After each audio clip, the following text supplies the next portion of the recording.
Hello and welcome to episode 26 of Karlene's Anime Corner, a St. Johns County Public Library podcast. And I am, well, in my key phrase here, super excited because I actually have a new guest today. And not only that, but she is probably going to be joining me multiple times, so I'm going to call her my semi-permanent co-host. Ms. Zoe, would you like to introduce yourself? Hello, I am Zoe. I am a friend of a daughter of a coworker, if that makes any sense to you. But, in other words, we met through work, but you're too young to work at the library. Yeah, I mean, I volunteered a little bit, but, that was years ago, so I don't really know if it counts anymore. Yeah, well, it always counts. It always counts. We've kind of been friends for a while, mostly just, off and on, I guess. Yeah, well, you also have been a regular attendee of my anime club for ages. I have, and I do love it. It is a very good time. It's always fun to see you around again, and I'm glad we got to start up the anime club in person. Oh, yeah. Doing it online was just not really the same. No. I mean, it was fun to discuss about anime, but it's not the same as doing it in the room with snacks and crafts and hot chocolate. I like getting free snacks. That's free snacks. It's a big bonus. It's a really big bonus. You weren't always into anime. How did you start watching it? Because I remember when I met you years ago, you weren't really watching a lot of anime at that time. No, I suppose I wasn't really until middle school that I actually started to try it out. I think it was maybe 7th grade. Okay. But I was kind of intimidated by it, actually, because, all my friends were into it, and I just see all these pictures of, weird guys with, crazy hair and crazy clothes, and big muscular men with big swords, and I'm like, oh, what is this? This is weird. And It wasn't until, I think it was summer vacation, I was left home alone, because it was the first year I was actually allowed to stay home alone without going to, a summer camp, something like that. Yeah. I think it was in the living room, and I was scrolling through Hulu, I think. Mm-hmm, and I found a show called Attack on Titan. You dove in feet first. I didn't dove in. I dove in head first. I just, I saw it, and I read the description. I'm like, oh, this looks pretty fun, because I'm actually a pretty big fan of horror movies as well, and action shows. Before anime, I watched a lot of, old, really bad slashers, bad shark movies, that kind of stuff. I just thought it was really fun. See, complete opposite of me. Not a horror person at all. I love it when it's done well, and when it's done bad, I love laughing at it. Okay, But, here's the funny thing. I may have committed, a cardinal sin when I started watching Attack on Titan, because, I didn't know the proper way to watch, long shows and stuff like that, because before then I just stuck to movies, and, simple cartoons didn't really have overarching stories. Does anime have cardinal sins? This might be one. Okay, what is it? What I did was I scrolled through the first season, and I read all the episode descriptions. And, no, it gets worse. That's like reading the back of the book before you started. Listen, it gets worse. I found an episode that had the most interesting description, and I started from there. I watched it from the middle of the season, and it just so happened to be the episode that had the massive main twist with the main character. So pretty much you pretended that it was actually airing live on TV, and you were tuning in for the first time. Pretty much. I just, and I will admit, after I watched that first episode, I was like, this is actually really good. And I did go back and start it from the beginning, but I kind of spoiled one of the biggest twists of the show by starting like that. Yeah. I have to admit, I don't know if it's a cardinal sin, but it maybe wasn't the best idea. Yeah, I mean, when I told my friends about it, they acted like it was a cardinal sin. I might as well have just told them I killed somebody. They were horrified when I found out I started a show like that. So obviously you enjoyed Attack on Titan. Are there other anime you've enjoyed watching? There were a couple that I enjoyed in my middle school age, but looking back, they were kind of not very good, and I kind of don't like them anymore. A lot of them we probably won't be reviewing here because they're not very... If you name one of my favorite series, I'm going to be really hurt. No. I've lived off of recommendations from my friends, and my friends didn't have the best taste.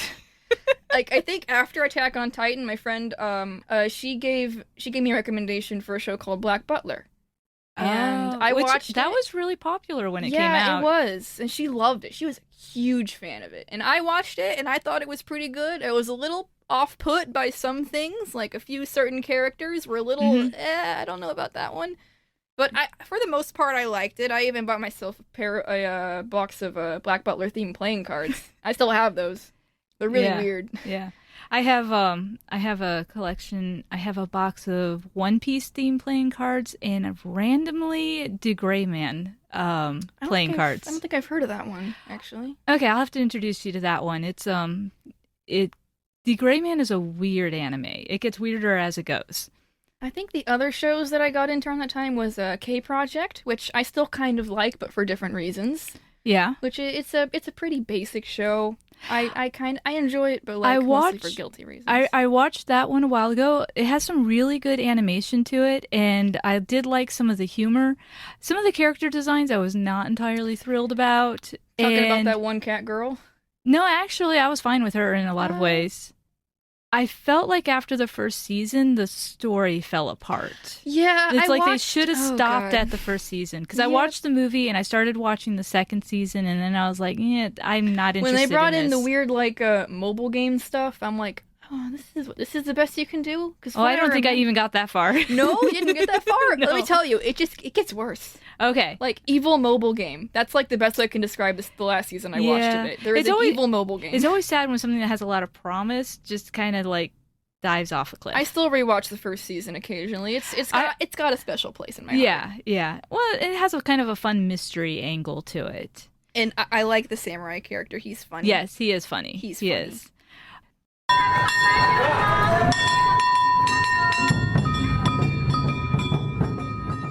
Let's talk a little bit about the anime we watched for this episode. Now, I did actually review this one on this podcast ages ago, but that was back during COVID lockdown when I was at home and not with anybody else, and it was a very sad 10-minute episode. And since I know it's an anime you enjoy and I greatly enjoy, I figured none of us would mind rewatching it again. I really didn't mind at all. I forgot how much I loved this show. I So forgot. we are reviewing today One Punch Man, only season 1, because I have kind of decided in my heart of hearts season 2 doesn't really exist, which isn't quite fair to season 2, to be honest, but I don't know. Anyway, we'll get into that. But One Punch Man came out in 2015. It's only about 12 episodes long, and it was done by Studio Madhouse, who does fabulous job with animation, and it shows in this series. Some of the shots are so pretty. They are. It is based on a manga by a guy whose pseudonym is One, which I find hysterically funny. He also wrote Mob Psycho 100, which I have not watched that yet. That's on my watch list. That is on my watch list. Yeah. And this series, as far as I know, is currently available on Netflix and Crunchyroll and possibly Hulu, give or take. So, I remember watching it for the first time on Hulu, but that might have changed over the years because I watched it a while ago. Things come and go. So, real quick, non-spoiler. The idea of this series is that there's an overly powered guy named Saitama, and he can defeat everything with one punch. And that's kind of a problem. And it's kind of a problem. And there's a hero society and weird monsters. And that's what this show is. So Zoe, without giving a whole ton of spoilers, what is your just a quick thought on this show and your star rating? It's funny. That's like the most. Funny. That's the most like, I guess, basic bare bones description of it. It is funny. It's like it's satire, but like not bad satire. It's actually pretty nice, the genre. But like the character designs, they're hilarious. I love all of them. They're so. It's just so funny. I love Saitama as a character. He's great. I love the other side characters you meet on later on, except for maybe one. But like we'll get into that later. Yeah, we might get into that a little bit later because I think I know. I might know what character you're talking about because there's one character I don't really like either. Well, there might be two, but that's a different discussion. It's a very action-packed show. A lot of the fight scenes are gorgeous. It's so pretty. A lot of shots are like stylized in a really nice way that just kind of it hits the right part of my brain. It makes me feel really not happy when I'm watching it because I love good animation. I'm a sucker for beautiful stuff like that. I'm pretty sure everyone is, but like I just love it. Yeah. Animation doesn't only have to be beautiful for me. If they're going for like a very interesting stylized look, I can get to like it too. But yeah, this was just fabulously animated. Gorgeous. It was so smooth, and like the way the choreography is just it's nice. Out of stars, I think I would give it If we're rating just season one, Just season one. I would probably give it a 4.5. 4.5? Okay. Weirdly enough, because I have my notes from when I did this episode earlier, that's the exact same rating I gave it. It was a 4.5. It only got docked because it had a couple characters that I was just like, I don't really like them. They're not great. That's my reasoning too. That, and also kind of like the finale was a little bit for me. Yeah, I felt like, well, we'll get into that. We'll talk about that. We'll talk about that later. All right. So, we are officially at the spoiler mark. If you guys are listening to this and you have not had a chance to watch the epic wonderfulness that is One Punch Man, I highly recommend you pause the podcast and go watch 12 episodes of anime. It doesn't take all that long. I did just cram the series in 2 days, so I know you can do it. They're like 23 minutes each, so it shouldn't be too long. No, it's about 4 hours or so. About 4 hours? Yeah. You can do that. All right. Zoe, let's get into the weeds on this one. Ooh. All right. So one of the main things about this anime is the wonderful fights. The fight. What was your favorite fight and favorite villain? Okay, that's funnily enough, it's actually this is kind of constricted like the first couple episodes. Well, not really. I think my favorite like fight would probably be a tie between what's it called? The Carnage Kabuto. Oh, Carnage the Kabuto. giant mutated beetle. The giant beetle dude versus Saitama, and Speed of Sound Sonic. Okay. Versus the guy with like the big egg head. Oh, the hammerhead. The cone head looking dude. Yeah, hammerhead, because he has that really tough skull. Yeah, I like Hammerhead. He's funny. But like, well, I love the fact he keeps showing up again in the series. I know. Too. Okay, I love that. I love when shows do that. Let's side rabbit trail just a little bit here, and then we'll get back to fights. One of the things I love about this series is they'll bring you a character, and even when they're not front and center, sometimes you see them re-showing up throughout the series. I love when shows do that. It makes it feel like a real world somehow. It's kind of like this city is like an actual city where kind of like in some shows they have like a small town as a setting. They'll show like a set of characters and they'll like re-show them occasionally in the background and stuff like that. Yeah. Like during the what's it called? The fight with like the big alien ship and stuff like that. Yeah, they showed a bunch of cuts of all these characters in like normal settings watching the news. And like they showed like the scientist guy and his gorilla friend making like octopus or something. And the hammerhead at a job interview, and I'm like, oh, it's so cool. It's so fun. Well, and I love the fact that originally Hammerhead was protesting the, having to work and why should we work and all this stuff, and then like life should be free. And then I can kind of agree with that, but like he kind of went about it the wrong way. Yeah, but I just love the fact he got whacked on the head a few times, and he went, okay. That could have gone way worse. I'm going to go get a job now. I'll never be a terrorist again. Yep. Thank you, Mommy, for your thick skull. Yes. So back to fights, though. My favorite fight is actually a little bit different. My absolute favorite one is the one between Genos and Saitama, when Genos wants to test himself against Saitama. When they're training in like the gorge and stuff? Yes, because the animation on Genos is amazing, because Genos is a cyborg, and he's decided Saitama, who can kill everything with one punch, is going to be his master, because he wants to learn to be stronger. And Saitama doesn't like that. And Saitama just doesn't know what to do about this. He's a normal dude. He's relatively normal in terms of like personality. So he's just basically what happened was he walked outside, swatted some mosquitoes, and then ended up walking home with a robot tailing him. Yeah, and he just the robot won't leave him alone. Doesn't quite know what to do with this. But that fight is just so fabulous, because you get to see the cyborg, like the way they animated his limbs changing and morphing as he pulls out his weapons, and just the angles they did in the action. I thought it's like firing blasts of like explosions and stuff like that, and it was destroying everything. It was just really well done, and I really enjoyed that. The second fight, I think probably my second most favorite fight, I think it's going to be maybe the alien one at the end when the alien leader comes down, just because as that fight goes on, I love the way the animation changes and gets like, it's no longer detailed, it's just like color and scribbles everywhere because things are getting so frenetic. It's so chaotic. It's just like pure it's like color chaos. It's a color chaos, and I just love the fact that the fight starts out controlled and it just gets more and more chaotic as it goes, and the animation follows that. It starts off a bunch of aliens punching a bunch of heroes, and it ends with a guy getting thrown to the moon. Yes, and also exploding. A lot of explosions. Lots of explosions. So we started talking about Genos a bit, and Genos, I think, is a fascinating character. Genos is my favorite. He's so fun. Well, what's fun is this entire show is a parody of the shonen genre. The superhero shonen genre. Yeah, superhero shonen genre. Like, it's kind of making fun of My Hero and stuff like that a little bit. Though yeah. Did it come out before or after? It came out before My Hero. Before My Hero. I think it came out before, or at the same time. Around 2015. What? Yeah, I don't remember, actually. We will look this up real quick while we talk. But what I love is Genos is like your most typical shonen protagonist. Like, and you know how this pace of the story should go because, like, if I've been watching anime, I think, for almost 20 years now, and I watch a lot of shonen because I like shonen.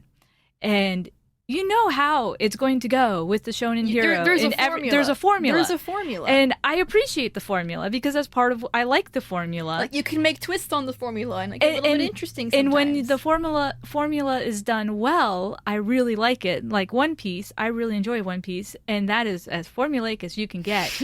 But the formula is done well, and they keep bringing in new and interesting characters and traveling to new and interesting places. One Punch Man, you stay pretty much in just this one giant amorphous city. And it's not until the end you start bringing in a lot of other hero characters. But they somehow manage to take the shonen genre and they twist it. And Genos is the perfect example of that. Genos is the entirety of the shonen protagonist, like, genre, just crammed into one body. Like, can I just say something really funny? I think one of my favorite jokes about this show is when you first meet Genos and he shows up at Saitama's apartment after the Mosquito Girl fight, and he just starts recounting his dramatic backstory, and it takes like 10, 15 minutes. Yeah, and the thing is his dramatic backstory is like this evil cyborg killed my family, and I was in despair, and then the scientist came and gave me a cyborg body, and now I'm hunting down this evil cyborg, and I'm like, this is so typical. He's like, I must get stronger, and then I see you, and you're the strongest person I've ever seen. Yeah. I must be like you. And then the whole time it's just like showing shots of like the background and stuff. So, real quick, My Hero Academia started in 2016. So this came before it. This a year did come before it. Yeah. Huh. So it was working on superheroes before, although Tiger and Bunny came before One Punch Man. So I haven't actually seen a bunch of Tiger and Bunny. I feel like I read the bit of the manga. I haven't watched it. I've only watched the first episode, and it was years ago. But it's kind of the same thing where they're making fun of superheroes, but it's a different way. It's like superheroes are now corporate, and they're carrying logos sponsored. they're sponsored by companies. So that's the superhero joke on that one. Okay, but like back to Genos. Yes. Listen, the joke where he's talking about his backstory, and it's like, and like the music is gradually speeding up, and he's talking gets gradually faster as he keeps cramming in more words, and it keeps cutting to different shots of like outside the apartment, things inside the apartment, the one shot of a pillbug trying to get up, and then like it cuts away, and then it goes back to the pillbug, and the pillbug's walking away. Yeah. Like, he's taking so long to explain his massive dramatic backstory. And then Saitama is just getting more and more frustrated with him because he just keeps talking. And he doesn't know this guy. He just came out of nowhere. Yeah. One thing I thought was interesting, because I actually rewatched this before I came here. I watched this with my mom. And she pointed out that when it was cutting to different shots of like Saitama's apartment while he was talking, she was like, it's almost like you're looking at the places Saitama's looking, because he's trying to avoid looking at Genos while he's talking and like getting bored with him. So he's just like looking around and trying to find new things to look at. It's also kind of funny though, because the shots of his apartment you then see them again later on, like his little elephant watering can and stuff. That thing. It has the same dopey look on his face that he does. he and that watering can, they have the same eyes. Yeah, same eyes, same like, oh, world weary, oh my gosh, this is happening again. Yeesh. Yeah, well, and I love the punchline to that joke too, because Saitama finally just looks at Genos and goes, 20 words or less. He just snaps. He says, "I didn't ask to hear your whole story. Shorten it to 20 words or less." And then the best part is that he started talking about his backstory because Saitama asked, "What's your problem?" And Genos went, "You want to hear about my problems?"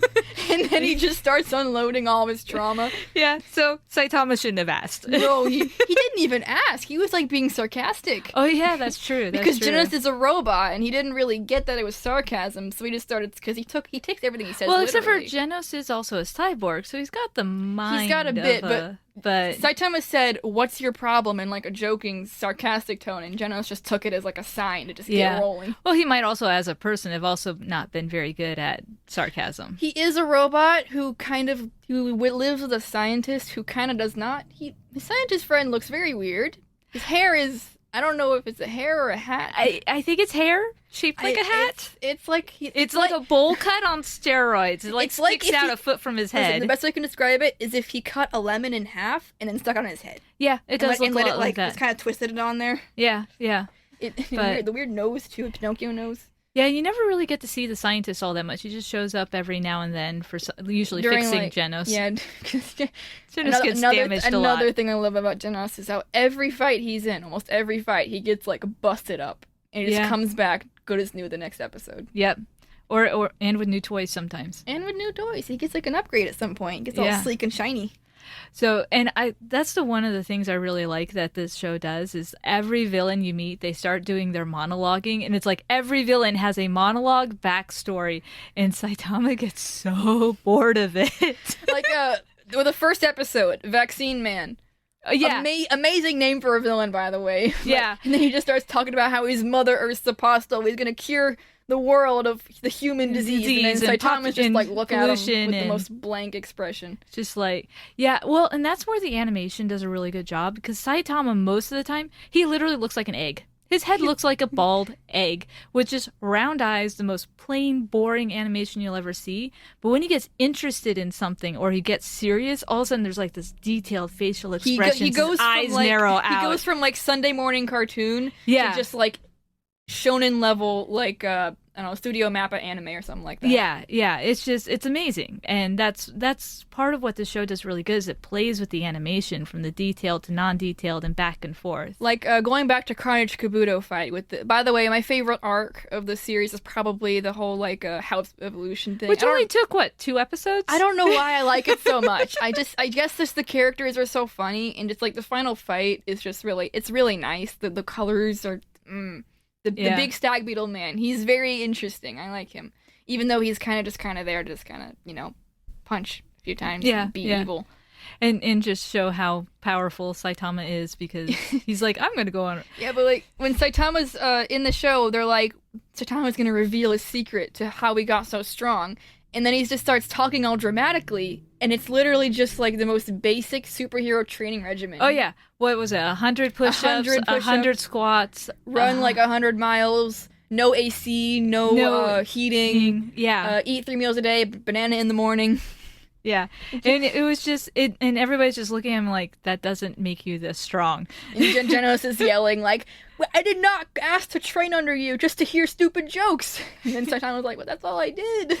I think what Genos learns from Saitama though is to not take life too seriously, which Genos needed that lesson. Oh god, he needed that. Because at the end, Genos is way more flexible than he was at the beginning. He's way more relaxed. He's not as all uptight. He's not gonna like. Yeah. He's not like. He's less robotic. Yes, I think Saitama gave him back some of his humanity. Let's put it that way. I love Genos. He's so fun. A small thing about Genos in the Mosquito Girl fight. There was one shot where Genos is like jumping back from an attack, and he's like, there's a shot where his whole torso like spins while his arms are out, and I'm like, oh, and I didn't really catch that when I first watched it, and it really just.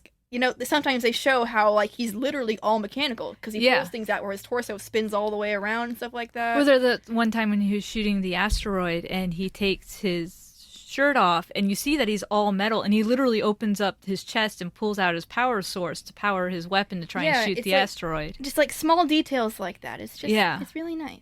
So I think the only thing that's literally human on him is his head at that point. And even then, his face gets like all scratched, and like you can see like when his eyes get clawed, there's like there's metal underneath it. It's like maybe only his hair is organic or something like that. I think only his brain is organic. Only his honestly. brain and hair. Yeah, it's really interesting. Well, I don't know if even his hair is organic, though, because he comes back and he has a full head of hair, even though it all got burnt off. I don't think I don't remember him getting his hair burnt off. I remember him getting it, like, poofed up once. When he fought with the Sea King and got spit on with that acid. He was pretty much a skeleton at that point. It did burn his hair off. Yeah. Maybe he is just a brain, then. How many times does Genos get destroyed? I think we're up to 3 or 4. And that's not even counting the times, like, outside of major battles. Like, that one time a tornado just crashed him through a wall. Yeah. Or Carnage Kabuto slammed him into the side of, like, a building. And then Saitama's like, you turned him into a piece of modern art. And he just, like, gets killed and then brought back so many times to a point where it's like a running gag. Yeah, it is. It actually is in this whole series. But you don't really, I guess, realize that. So we've talked a lot about Genos and a little bit about Saitama.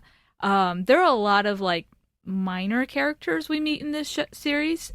And I have to admit, one of my favorites is Moomin Rider. Oh, Moomin Rider. Moomin Rider is so amazing. The superhero whose only power is he has a bicycle. Yeah, he rides a bicycle. That's his only thing he has that he does. All he does is he goes around on bikes and does, like, small D, like getting cats out of trees and stuff like that. But the thing is, I think out of all the heroes we meet, other than Saitama and Genos, and possibly Silverfang, because I like Silverfang. So Silver's pretty neat. Bang's pretty neat. Yeah. Silverfang or Bang, whatever name you want to use for him.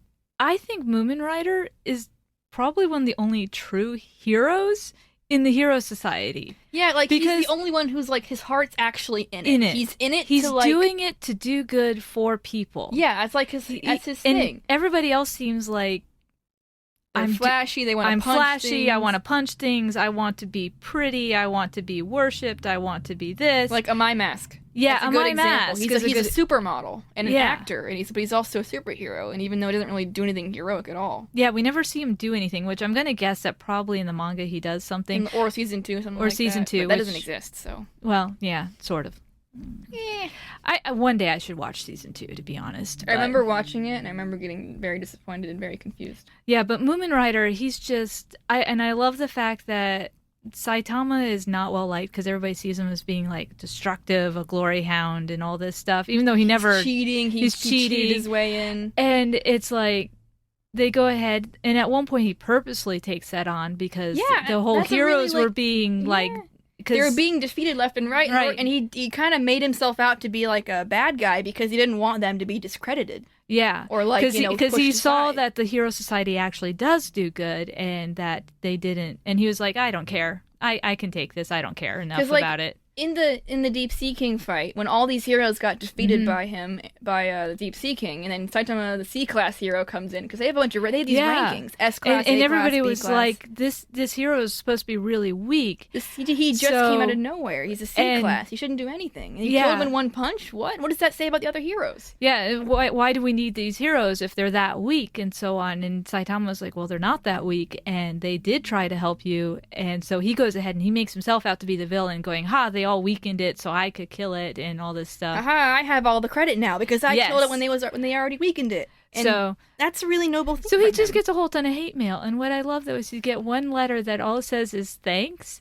And then later on as he's walking home, he sees he stops for noodles at the stand, and you see a guy there without his bike helmet, and you realize once he starts talking it's Moomin Rider, and he's the one who sent the thank you note to Saitama. Aww. And then he buys them noodles as a and they're just having dinner and they're together. Just having dinner and hanging out. And I was just like, nice. Moomin Rider's just a good guy. He has no powers, he has no ability to do anything, but he's still gonna throw himself in danger that's way over his head because he is that kind of guy. His superhero is being a good Samaritan. Yeah, he's just a good guy. He's just a really good person who wants to help people.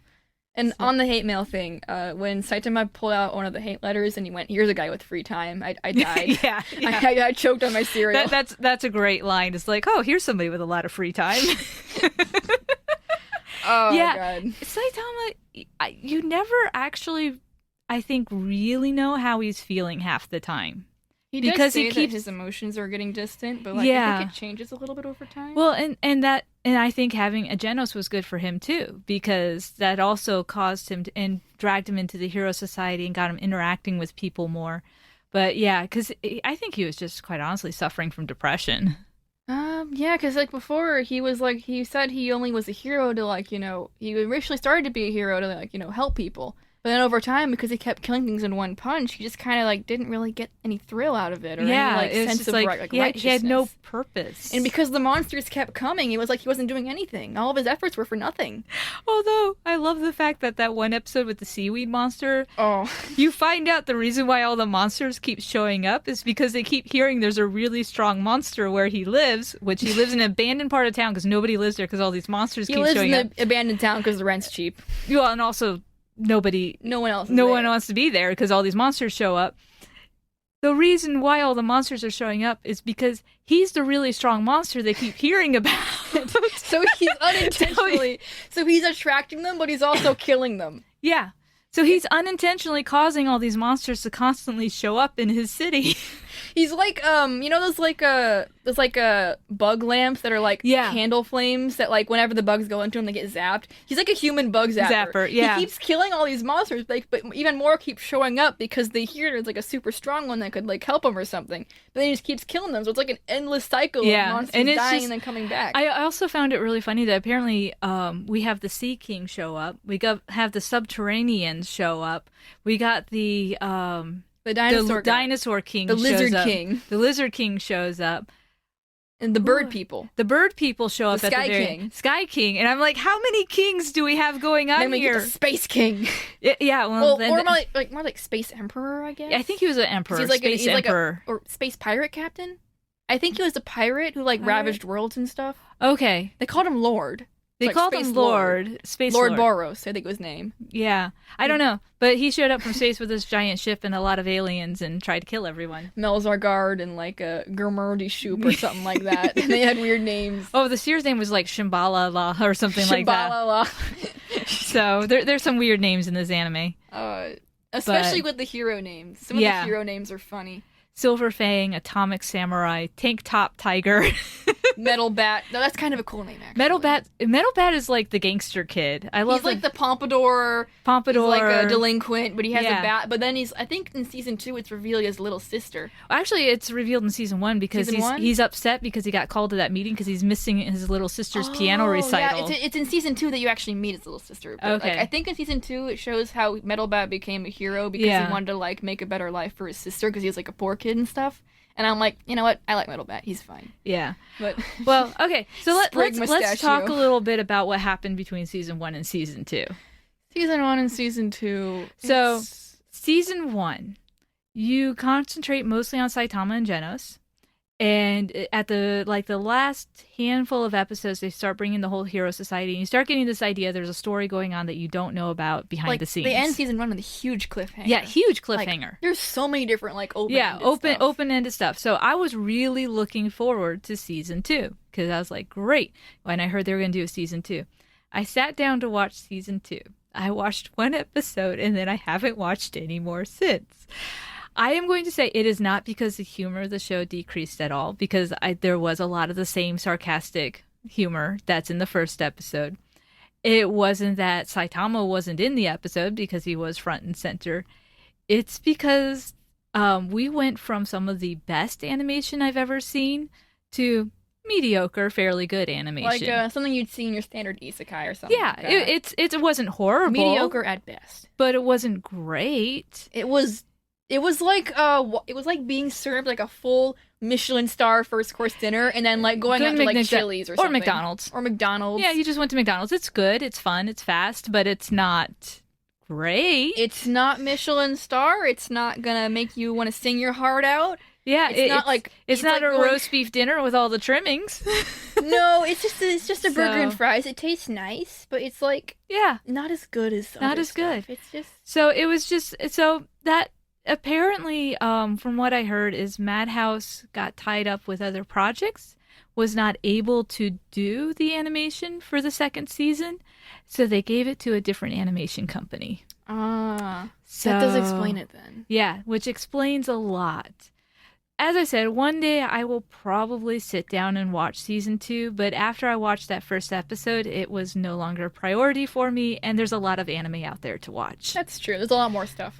So as I said, One Punch Man, the second season might not be bad as far as storytelling goes. It seemed to keep a lot of the same type of atmosphere that the first season had. Like the monster designs and all that stuff, the new characters were great. Yeah, I love seeing more of the heroes. Yeah, and it fell down on the animation, and you lost that really like, oh my gosh, that was awesome feeling that you got from the first one. It didn't make me feel things when I watched the fights. Yeah. Like, normally when I'm in the fights, I'm either losing my mind, really hyped, or just kind of like, going like, oh yeah, this is pretty cool. Yeah, yeah. But for that one, for the fights in that one, I'm like, all right. And they're punching, kicking. I don't need to cool sit down effects. and pay attention to this. Out of curiosity, did you watch One Punch Man in Japanese or English? I watched Japanese first because Netflix doesn't have the English dub. That's right, they don't have the English dub. But I did watch a bit of it in English on Hulu.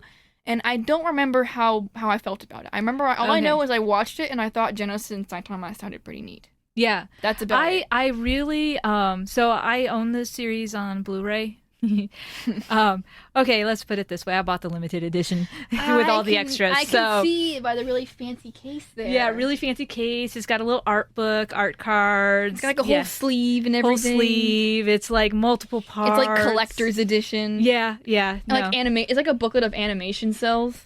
It's just it's like art bits of the manga and stuff like that. Yeah, and little character sketches. So anyway, needless to say, I'm a huge fan of the first season because I bought that, and it has the English dub and the Japanese.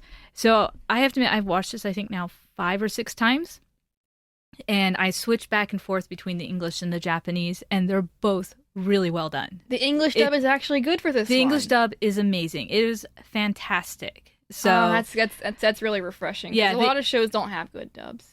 It's like it depends on the show, though. Okay. This is where things get a little controversial. Yeah, the age-old argument, the age-old debate. Okay, of sub let me versus put dub. it this way: when I started watching anime, most dubs were terrible. They were awful.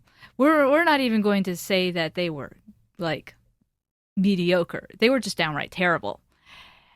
The worst dub done these days, except for a few on Netflix, which if we ever watch that anime, I will talk about that dub. Most dubs these days are at least competent. They're at least all right. It looks like they're trying. You're at least not cringing every time somebody opens their mouth. Yeah, it's like at least they're just like, most of them are like, it's kind of bland, but it's acceptable. Yeah, it's and there are some that older anime from the 90s that I have watched where the dub, some of the voice actors they chose, I don't know why, but they would do certain voices that I know they don't talk like that in normal life, and I would just go, no. No, thank you. I cannot. I am sorry. I cannot. Modern dubs range from kind of bland but all right to kind of ridiculous in what they're trying to do to really good. Yeah. Like a good example of a show that has a really good dub, Assassination Classroom. That dub is very good. That dub is great. I love it. It's so good. Funimation actually has a really good collection of voice actors that they use for a lot of their stuff. That turns out really well. So do you mostly watch stuff with subtitles then? I mostly, whenever I try out a show, I always watch it subbed first. Okay. And then if I really like that show, then I'll go and try out the dub and see if it's any good. I have to admit, so a lot of my stuff I watch is on Crunchyroll, and a lot of it doesn't have a dub. So I do watch a lot of subtitles, but occasionally there are times where I don't want to read my anime, and then I'll try out the dubs. And as I said, they have gotten a lot better in the last few years. All right, Zoe, you and I have talked now for quite some time, and I think it's time to wrap things up here. Ooh. So, any final last-minute thoughts on One Punch Man? The final fight, it's chaos, and it's pretty good, but like I will admit I was not as captivated by it as previous fights. I just thought it was a little bit much at times. Okay. And Lord Boros, the Cyclops elf-looking dude, I thought his design was a little bit boring. Compared to some of the other ones, I'd say he's more of a traditional shonen design. Yeah, compared to like the squid, the sea.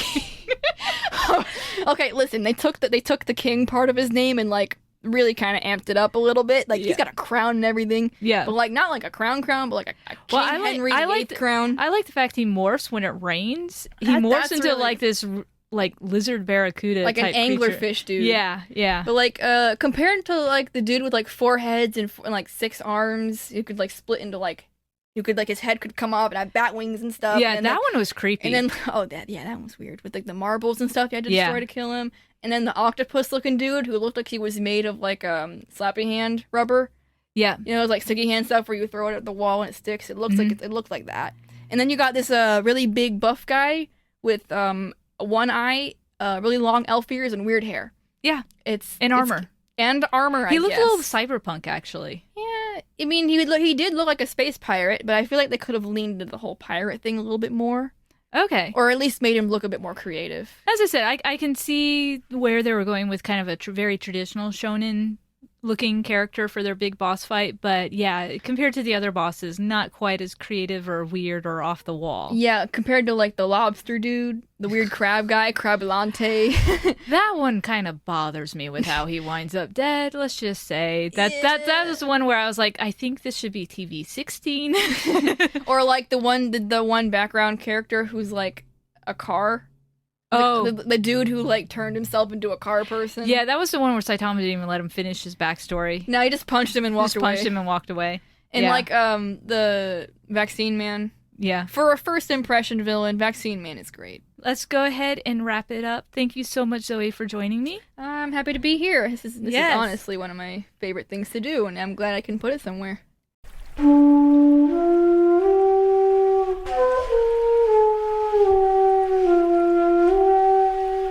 Thank everybody for listening to us as we talked about One Punch Man.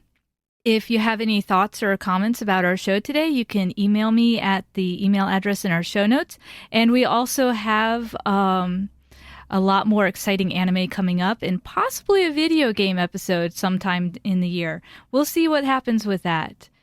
And Zoe, so what anime series are you going to go home and watch after this? I'm probably going to continue my rewatch of JoJo because I'm really into that show right now. But I am planning on watching either Mob Psycho 100, it's on my list, or Megalobox at some point this week. I'm going to get into one of those at least. I gotta get into one of those. Well, I have to admit, I've been eyeing some of the new stuff in the spring feed the spring season just started this year. So I'm probably going to raid Crunchyroll and watch a bunch of first episodes of new anime and see if there's anything that catches my interest. Sounds like a plan. Anyway, thank you all for joining us. And as I said, if you have any recommendations or thoughts, just send us an email. And I hope you guys have a lot of fun watching a ton of anime. Bye. Bye.